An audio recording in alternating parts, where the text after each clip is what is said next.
सतत हे बोट घेऊन असं त्याचं नख खाणे हे पितृदोषाचं लक्षण. मांडीर मांडी टाकून असं बसणे हे पितृदोषाचं लक्षण. कळती माझी भाषा? पितृदोषाचे बरेच लक्षण आहे. काशी खंडात गोड वर्ण आलं त्याचं.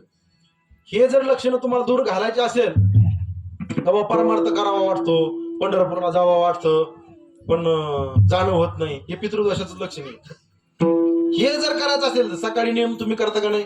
पूजा वगैरे करताना सकाळचा नियम चालू असताना पूजा वगैरे झाली आपली, पाणी घ्यायचं हातावरती, पाणी हातावरती असं घ्यायचं आणि रामकृष्ण हरी मंत्राचा जप 1 मिनिट करायचा.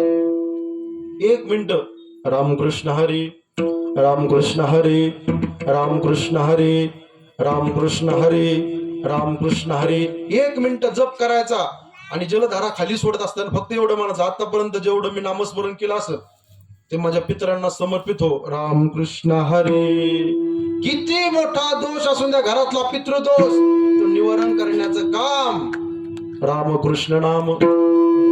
सर्व दोष, मी तर एक दोष सांगितला साहेब, तिथं पुढे म्हणतात सर्व दोष हरिमुखे म्हणा, पुण्याची गणना. विठ्ठल विठ्ठल.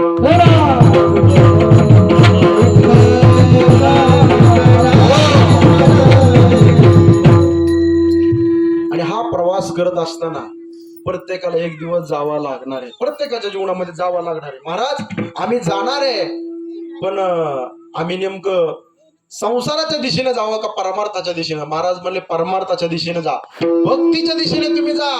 गेल्यानंतर काय होईल? तुमचा तुझा शेवटचा दिवस गोड होईल. अभंगाचा